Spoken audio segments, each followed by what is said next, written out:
Los cristianos no votan por impíos, sucios, corruptos. Los cristianos no votan por el comunismo, por el ateísmo. Los cristianos votan por personas que de alguna manera tengan el temor de Dios. Tenemos concejales, tenemos candidatos, tenemos a nuestro amigo Miguel. ¿Dónde está? Miguel Uribe, Dios lo bendiga. Nunca vendrán una ultraizquierda entrando aquí a pedir oración. ¿Cómo hay que votar? ¿Cómo hay que votar? ¿Al Senado cómo? L12. ¿Y a la Cámara? L112. Amén. En esta palabra se dice claramente que aquí está el camino, la verdad y la vida. Todos los sistemas que se requieren en un país están todos enmarcados en la palabra de Dios. Se puede uno ser cristiano, mostrar la esencia de lo que uno es, estar en política, mostrar que se puede hacer de una forma diferente y aportar algo a la sociedad.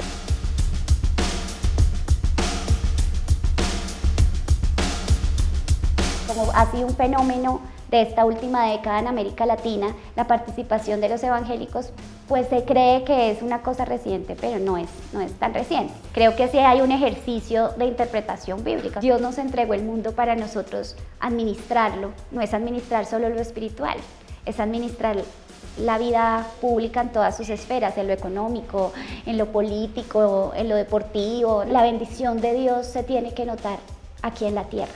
Lo que empieza a pasar es que, digamos que a nivel internacional, empieza a hacerse un cuestionamiento, pero eso desde los años 60 y 70, de cuál era el papel de los evangélicos frente a la política. Esto porque se educaba a las comunidades religiosas evangélicas en que no había que participar en política y que la política era el terreno del demonio, de la corrupción, de lo malo. Aunque, digamos, se le decía a las comunidades que no había que participar en política, pues ellos empezaron a ser víctimas del conflicto armado. Sus pastores empezaron a ser amenazados, asesinados, y eso como ser humano lo lleva a uno a la pregunta existencial de ¿cuál debe ser mi posición si están matando a mis feligreses? La persecución que se hizo contra la iglesia evangélica fue terrible. Quemaban los templos, tomaban las Biblias, las rompían, tomaban los púlpitos, los echaban al agua y a los pastores los mataban. Queríamos que eso terminara. La Asamblea Nacional Constituyente teníamos un objetivo principal: lograr la libertad e igualdad religiosa. Estábamos cansados de ser ciudadanos de tercera categoría. También trabajamos en lo de la libertad de conciencia, que lo logramos también. Lo que sale de ahí, después de la Asamblea Nacional Constituyente, es que ellos politizan la demanda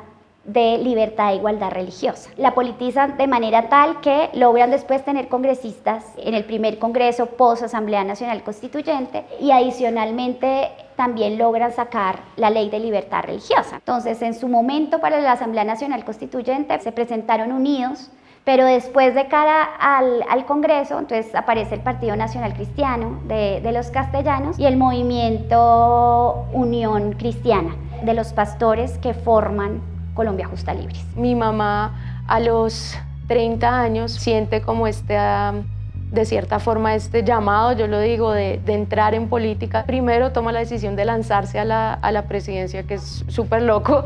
Ahí la conocen porque empezó a ir a los debates y eso. Obviamente no llega y ahí se lanza al Senado, pero sin ningún apoyo. Mi mamá hizo historia, se convirtió en la primera mujer cristiana senadora de nuestro país. Lo que hemos ganado, lo hemos ganado participando.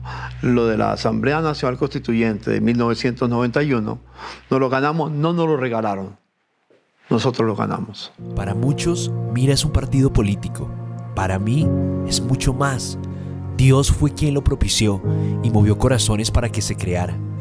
Para mí, Mira es un sentimiento que se lleva con amor. Muchos lo preguntan, y sí, somos cristianos y participamos en política, y lo hacemos con identidad y convicción. Cuando nace el partido Mira, se llega a la idea de constituir un partido con las bases de quienes integran, lideran la Iglesia de Dios Ministerial de Jesucristo Internacional bajo unos criterios o una ideología de principios y valores cristianos. La Iglesia de Dios Ministerial de Jesucristo Internacional es una, El partido político Mira es otra organización y a nadie le negamos que el partido tiene sus orígenes precisamente en la iglesia, con esos postulados nunca se ha desligado. Desde el año 74 o 76 empezó María Luisa a recibir profecía frente a la creación de un partido.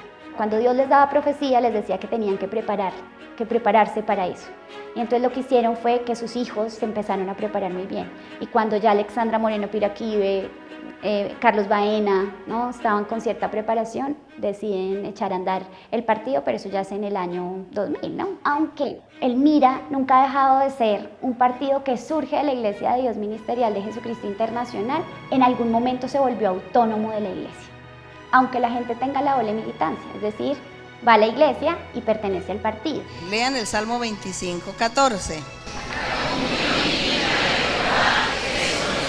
Es como que logran distinguir, como ellos lo llaman, la obra material de la obra espiritual. Los tres elementos que para mí explican por qué unos partidos han sido más viables que otros es, primero, porque son partidos de una mega iglesia. Dos, los partidos logran crear su propia estructura autónoma de la iglesia, que sigan habiendo relaciones entre ellos. Y tres, aprendieron que para crecer en votos tienen que apelar a un público que no sea solo el de las iglesias.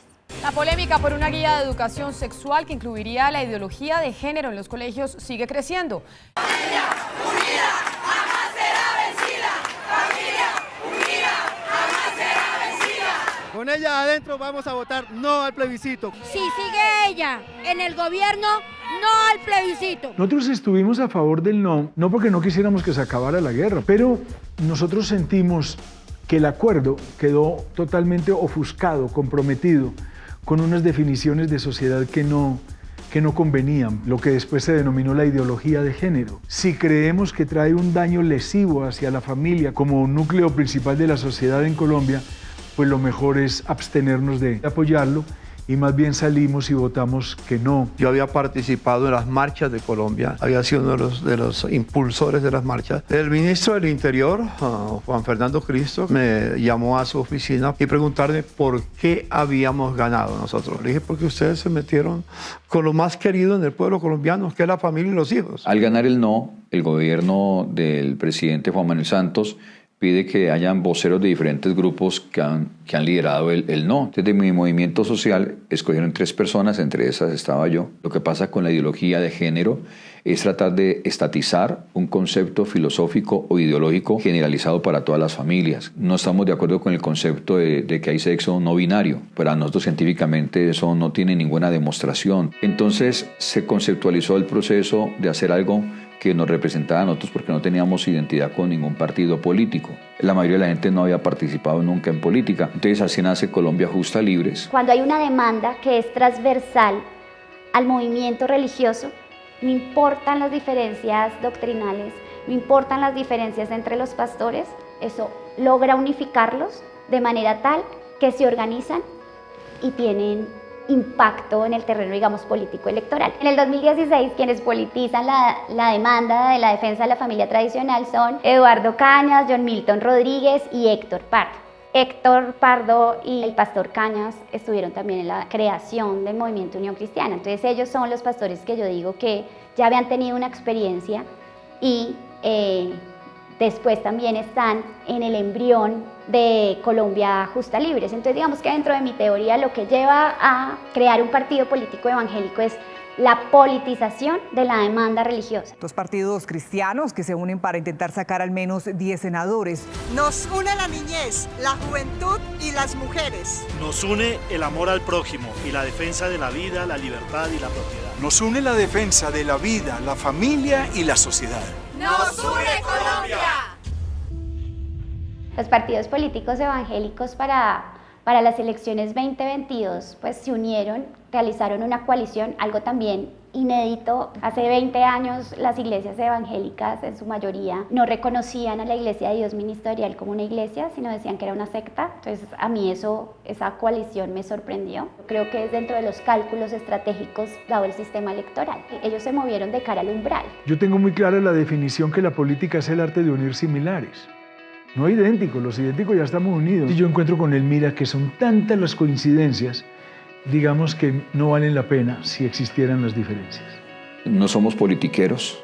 Si fuéramos politiqueros, hace rato hubiéramos abandonado el gobierno. El gobierno no nos dio nunca participación en los ministros de despacho, en ningún ministerio. Cuestionamos la falta, digamos, de respeto por la palabra otorgada. El presidente falló, porque el presidente, cuando hicimos equipo, dijo, somos equipo para gobernar a Colombia, y eso nunca pasó. Porque sienten que a veces hacen como acuerdos con los políticos seculares y resulta pues el político secular que quiere reelegirse. Si no da tantos votos a hablar del tema provida, pues mejor no me meto en eso. Y si vamos a votar, si hacemos referendo contra la adopción, mejor no me meto en eso porque pierdo votos, ¿no es cierto? Y entonces eso a ellos los lleva es que tenemos que tener nuestros propios representantes, porque ellos no nos van a representar, porque ellos están haciendo otro tipo de cálculos. Yo respeto mucho a los partidos cristianos y creo que se deben tener.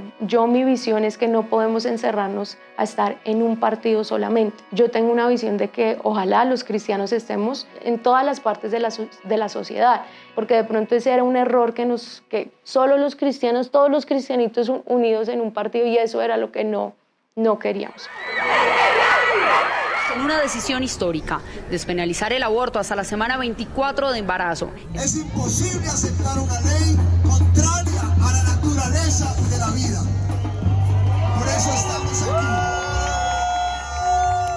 Ya tenemos referendo por la vida. Somos más los que defendemos la vida. Somos más los que queremos ser la voz de los que no tienen voz. Toda movilización social va a tener un contramovimiento. El conservadurismo religioso sale en contramovimiento del movimiento feminista, y ahí lo vamos a tener un buen rato en América Latina, porque el movimiento feminista va por más. Y lo que pasó ahorita en la Corte Constitucional, aquí en Colombia, nos entristeció profundamente. Nosotros estamos esperando encontrar una fisura en el fallo de la Corte.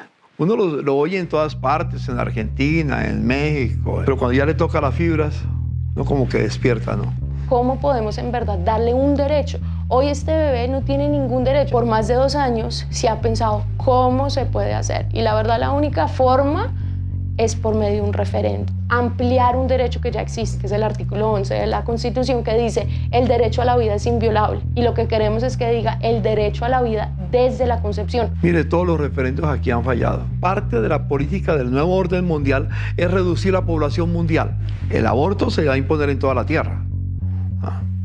Por eso viene la eutanasia, por eso viene el matrimonio con personas del mismo sexo. Hay toda una filosofía detrás que está apoderándose del mundo. En mi concepto, Colombia ya no es un país de derecho, no es el derecho el que gobierna, es la intención política o la ideología la que gobierna. La mejor política y la mejor transformación de los pueblos, de los gobiernos que se ha dado es precisamente a través de la mayor constitución de todas, que es la misma Biblia. ¿No le parece bien que tengamos, por ejemplo, un gobernante, llámese alcalde, gobernador, presidente de la República, que tenga temor de Dios? Una persona que tiene temor de Dios seguramente es incapaz de ir a hacer un mal manejo de los recursos públicos. Fue del protestantismo la idea en aquel siglo de la separación de la iglesia y del Estado. Pero cuando dijimos separar la iglesia del Estado, no dijimos separar a Dios del Estado. Su ideario, su doctrina, su pensamiento debe seguir siendo un marco ideal de la vida de una sociedad. Este es hijo de un pastor, hombre de Dios, imagínense, Dios lo preparó para gobernar. Y él es candidato a la Cámara por Bogotá, la cabeza de lista de Colombia Justa Libres en Bogotá. Este es un hombre de cosas grandes. Oramos por nuestras candidatas, que son nuestras pastoras también. Pero hoy te pedimos, Señor, que tú las revistas a ellas de una nueva autoridad para poder gobernar a un mayor nivel, Señor. Espero que cuando termine la reunión, o algunos ya lo hicieron, vayan y voten. Voten por el que ustedes quieran. También tenemos que ser sensatos y escoger a aquellos que son pro vida. Pues yo creo que en el próximo congreso nosotros vamos a estar por ahí del orden de 14 congresistas, entre Senado y Cámara. 5 curules del partido Mira y 5 curules también del partido Colombia Justas Libres. pueden ser más. 10 curules en el Senado de la República y a la Cámara de Representantes mínimo tener también de 12 a 14. Esa es la apuesta mínima que tenemos. Difícilmente va a salir 1 o 2. Quizás saquen 3, 4, no sé. No sé.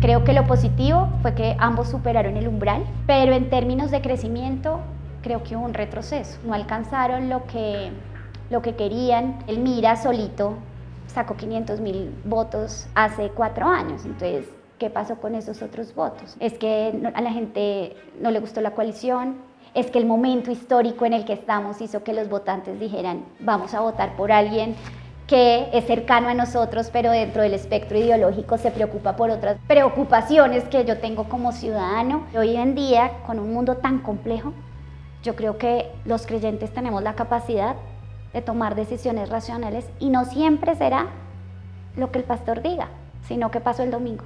Si fuera lo que el pastor diría, de pronto entonces tendrían mayorías en el Congreso. Te exaltaré, mi Dios, mi Rey, y bendeciré tu nombre. Gloria a ti, Señor. Se levanta una familia mejor, unos hijos mejores, una iglesia mejor y una Colombia mejor. Bendito sea el nombre de Dios.